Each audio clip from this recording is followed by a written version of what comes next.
ጤና ይስጥልን ውድ መረጃ የዩቲዩብ ገጽ ተከታዮችና አድማጮች እንደምን አላችሁ? ለዕለቱ የተመራረጡትን አርዕስተ ዜና ወደ እናንተ ይዘን ቀርበናል። የአሜሪካና ኢራን መካከል የተደረሰው ስምምነት በመሃል ጦርነት አገረሸ። አሜሪካ በኢራን ላይ ጥቃት አደረሰች፣ ኢራንም በአሜሪካ መርከብ ላይ ጥቃት አደረሰች። የኢራን አብዮታዊ ዘብ የሆነው IRGC በሆርሙዝ ስርጥ የንግድ መርከብ ላይ ጥቃት በመፈጸም ነው አሜሪካ አጸፋ እርምጃ ወሰደችው ተብሏል።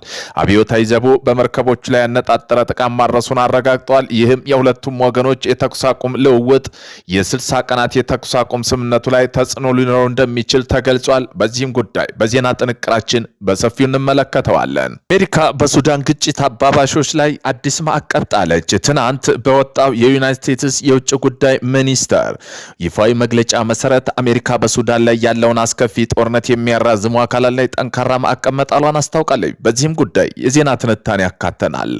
አሜሪካ በህወሓት ላይ ጠንካራ መግለጫ ወጥታለች። የመግለጫው ይዘት ምን ይላል የሚለው የዜና ጥንቅራችን በሰፊው ያካተናል። እነዚህን የመሳሰሉ አርዕስተ ዜና ወደ እናንተ ይዘን ቀርበናል። ቤተሰብ ለመሆን ላይክ፣ ሼር፣ ሰብስክራይብ ማድረግዎን እንዳይረሱ። ወደ መጀመሪያ የዜና ጥንቅራችን እናልፋለን። አሜሪካና በኢራን መካከል ዳግም ወታደራዊ ግጭት ተቀሰቀሰ። ሀገራቱ ልውውጥ እርስ በርስ እየተወነጃጀሉ ነው። የአሜሪካ ማዕከላዊ እዝ ኢራን M/V ኤቨር ሎቭሊ የተሰኘ የንግድ መርከብ ላይ ድሮን ጥቃት በመሰንዘር በሀገሪቱ መካከል የነበረውን ጊዜያዊ ተኩስ አቁም ስምምነት ጥሳለች ብለዋል። አሜሪካ ለዚህ ጥቃት ምላሽ የሚሆን መልኩ በኢራን የሚሳኤል ማከማቻና ሰው አልባ አውሮፕላን ወይም ድሮኖች ጣቢያና የራዳር መሰረተ ልማቶች ላይ ተከታታይ የአየር ድብደባ መፈጸሟን ይፋ አድርጋለች። ኢራን በበኩሏ የቀረበባት የአሜሪካ ክስ ሙሉ በሙሉ ውድቅ አድርጋለች። የቴህራን ባለስልጣን የተደረሰ የተኩስ አቁም ስምምነት እንዳልጣሱ በመግለጽ ይልቁንስ አሜሪካ እስራኤል የተኩስ አቁም ስምምነት መጀመሪያ የጣሱ አካል ናቸው ሲል የተገላቢጦሽ ክስ ሰንዝረዋል። የሀገሪቱ ፓርላማ የጸጥታ ኮሚቴ ሰብሳቢ ኢብራሂም አዚዝ አሜሪካ ጥቃት ግድለሽ የተሞለበት የተኩስ አቁም ጥሰት ነው ሲሉ የኮነኑ ሲሆን ድርጊቱ ትራምፕ ለድርድርም ሆነ ለተኩስ አቁም መርሆች ቁርጠኝነት እንደሌላቸው ያሳያል ተብለዋል። አክለውም ይህ ጥሰት ለአሜሪካ ውድቀትና ጸጸት እንደሚያስከትል ገልጸው የወቀሳ ጨዋታ ከእንግዲህ አይሰራም ሲሉ ገልጸዋል። በተጨማሪም የኢራን አብዮታዊ ዘብ ጥበቃ IRGC ባወጣው መግለጫ በአሜሪካ ስሪክ ደሴት ላይ ተፈጸመ ያለው ጥቃት የባህርና የአየር ኃይል ማክሸፉ እንደቻለ አስታውቋል። ድርጊቱ ያለ ምላሽ አይቀርም ያለ ሲሆን ተገቢ በሆነ ቦታና ፈጣን ወሳኝ ምላሽ ይሰጣል ሲል አስጠንቅቋል። አሁን ላይ ሁለቱም ወገኖች ለተቀሰቀሰው አዲስ ግጭት አንዳቸው ሌላቸውን ተጠያቂ በማድረግ ላይ ይገኛሉ። ይህ አዲስ ወታደራዊ ፍጥጫ ሁለቱም ሀገራት በቅርቡ ስዊዘርላንድ ጄኔቫ ላይ ያደረጉትን ዲፕሎማሲ ጥረት አደጋ ላይ ጥሎታል።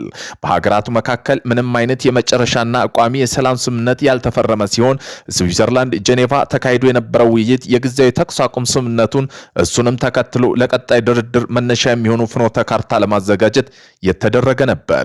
የድርድር ማዕቀፍ፣ ቀጠናዊ ጸጥታና የማዕቀብ ጉዳይ፣ የኒውክሌር ጉዳይ ፕሮግራም በተመለከተ አጀንዳ በሂደት ለመፍታት ያለመ ነበር። ውይይቱን ተከትሎ ሆርሙዝ ስርጥ በተወሰነ መልኩ መረጋጋት ታይቶበት የነበረ ሲሆን ነዳጅ ዋጋም አሽቆልቁሎ ነበር። በዛሬው ዕለት ሁለቱም ወገኖች በተሰነዘረ ክሶች እና የታዩ ወታደራዊ እርምጃዎች የጊዜያዊ ተኩስ አቁም አደጋ ላይ የጣለ ቀጠናዊ ዳግም ወደ ከፍተኛ ስጋት የከተተ ሆኗል። በጭነት መርከቡ ላይ ጥቃት መሰንዘሩን ተከትሎ የተባበሩት መንግስታት ድርጅት የሆርሙዝ ባህር ወሽመጥ የጀመረው የማውጣት እቅድ ማቆሙን አስታውቋል።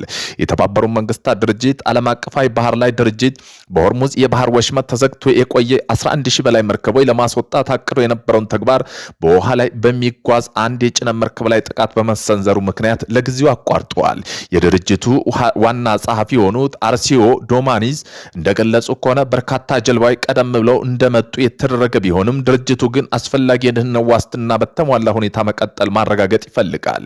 የብሪታንያ ባህር ላይ የደህንነት ኤጀንሲ እንደዘገበው ከሆነ አንድ መርከብ በኦማን የዳሂት ወደብ በስተደቡብ ምስራቅ 75 ኖታክ ማይል ርቀት ላይ ምንነቱ ባልታወቀ ተተኳሽ ተመቷል አሉ። በጥቃቱ ምንም አይነት የሰው ጉዳት አልደረሰም። ጥቃቱን የተፈጸመው የኢራን እስላማዊ አብዮታዊ ዘብ የባህር ወሽመጡን ለማቋረጥ የሚደረግ ሙከራ ተቀባይነት የሌለ ፍጹም አደገኛ መሆናቸውን መርከቦች ከኢራን ቅንጅት መፈጠር እንዳለባቸው ማስጠንቀቂያ ከሰጠ በኋላ ነው። አሜሪካ መገናኛ ብዙሃን የሀገሪቱ ባለስልጣን ጠቅሶ እንደዘገቡ ከሆነ ኢራን ከመርከቡ ላይ ጥቃት ሰንዝራለች። ቫግዳር የተባለው የባህር ላይ ስጋት አስተዳደር ተቋም እንደገለጸው የሲንጋፖር ሰንደቅ ዓላማ የያዘች ኤቨር ላቭሊ የተባለ መርከብ ጥቃቱን ቢሰነዘርባትም በወሽመጡ በኩል ጉዞዋን ቀጥላለች። መርከቧ 4 ሌሎች መርከቦች በቡድን እየመራች እንደነበር ሲል ዌል ስትሪት ጆርናል በዘገባ አሳውቀዋል። አሜሪካ በሱዳን ግጭት አባባሾች ላይ አዲስ ማዕቀብ ጥላለች። ትናንት በወጣው የአሜሪካ የውጭ ጉዳይ መስሪያ ቤት ይፋዊ መግለጫ አሜሪካ በሱዳን ላይ ያለውን አስከፊ ጦርነት የሚያራዝሙ አካላት ላይ ጠንካራ ማዕቀብ መጣሏን አስታውቃለች። ከነዚህም ዋና ዋና ርዕስቲ ለሆኑትም ለሱዳን መደበኛ ጦር ኤስኤፍ እና ለፈጣን ድጋፍ ሰጪ ኃይሎች አርኤስኤፍ መሳሪያና ፈንጂ የውጭ ሀገራት ተዋጊዎች የሚያቀርቡ 8 ግለሰብና ተቋማት ላይ ማዕቀብ ጥላለች። በኬሚካል ባዮሎጂካል መሳሪያ ቁጥጥር ሕግ መሰረት የተጣለው ሁለተኛ ዙር ማዕቀብ ዓለም አቀፋዊ ተቋማት ለሱዳን የሚሰጡትንና ብድርና ፋይናንስ ድጋፍ መቃወም፣ የውጭ ንግድ ገደቦችን መጣልና የሱዳን መንግስት አየር መንገዶች ወደ አሜሪካ እንዳይገቡ ማገድ ያጠቃልላል።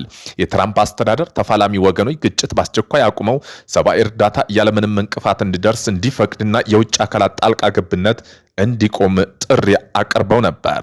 የአሜሪካ ኤምባሲ ለህወሓት የመጨረሻ ማስጠንቀቂያ ሰጠ። የአሜሪካ ኤምባሲ በትግራይ ክልል ያለውን ችግር ለመፍታት እየተካሄደ ያለው የሰላም ሂደቶች የሚያደናቅፍ አካላት በአፍሪካ ህብረት በሚመራው ውይይት ጥረት በአስቸኳይ ትብብር እንዲያደርጉ አሳስበዋል። የፖለቲካ መሪዎች የፕሪቶሪያ ግጭት ማቆም ስምምነት ሙሉ በሙሉ ተግባራዊ ማድረጋቸውን እጅግ አስፈላጊ መሆኑን ኤምባሲው ገልጿል። ኤምባሲው ይህን የገለጸው በትግራይ ክልል ያለውን ሁኔታ በተመለከተ በቃል አቀባይ በኩል ዛሬ አርብ ባወጣው መግለጫ ነው። በዛሬው መግለጫ አሜሪካ አክራሪ ባለቻቸው የህወሓት አባላትና የቅርብ ቤተሰቦቻቸው ላይ ቪዛ ገደብ መጣሏን ካሳወቀ ከአንድ ሳምንት የወጣ ነው።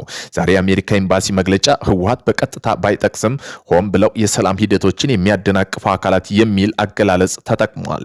በክልሉ ያሉ የፖለቲካ ሲቪል ማህበረሰብ መሪዎች የፖለቲካዊ ውይይት መሳተፍ እንደሚገባቸው ኤምባሲው በመግለጫው አሳስበዋል። መሪዎቹ በጥቅምት 2015 በደቡብ አፍሪካ ፕሪቶሪያ የተፈረመው የግጭት ማቆም ስምምነት ሙሉ በሙሉ ተግባራዊ ማድረጋቸው እጅግ አስፈላጊ መሆኑን ኤምባሲው አስገንዝበዋል። አሜሪካ ይህን ብትልም የትግራይ ክልል በአሁኑ ወቅት እያስተዳደረ ያለው ህወሓት የፕሪቶሪያ ግጭት ማቆም ስምምነት መፍረሱን ተደጋጋሚ የሚያወጡ መግለጫ ሲያሳውቅ ቆይቷል። የአሜሪካ ኤምባሲ የሰላም ሂደቱን የሚያደናቅፉ አካላት የመጨረሻ ማስጠንቀቂያ ለህወሓትም ሰጥተዋል። ህወሓት በአበዓላ አካባቢ በፈጸመው ከባድ መሳሪያ ጥቃት 16 ግመሎች ተገደሉ። አፋር ክልል አበዓላ ከተማ አስተዳደር ሙርጋ ቀበሌ አሳልጌ በተባለ አካባቢ ላይ ሽብርተኛ ህወሓት ለ3 ቀናት ተከታታይ የከባድ መሳሪያ ተኩስ መፈጸሙን ተነግሯል። እንደ አካባቢ ነዋሪዎች መረጃ ጥቃቱ በምሽት 11 ሰዓት አካባቢ የተፈጸመ ሲሆን በዚህ 16 ግመሎች መገደላቸውና 4 ግመሎች እስካሁን ድረስ አለመገኘታቸውን ገልጸዋል። ነዋሪዎቹ እንደሚሉት ከሆነ ጥቃቱ ሰዎችና እንስሳት በሚኖሩበት አካባቢ የተሰነዘረ ሲሆን አካባቢው ስጋትና ውጥረት ፈጥሯል። በክስተቱ ዙሪያ የተጠቀሱ ወገኖች ተደጋጋሚ የአካባቢ ጸጥታ ችግር እየፈጠሩ መሆኑን በመግለጽ በገበሬዎችና በከብት አርቢዎች የሚደርሰው ጫና እንዲቆምም ጥሪ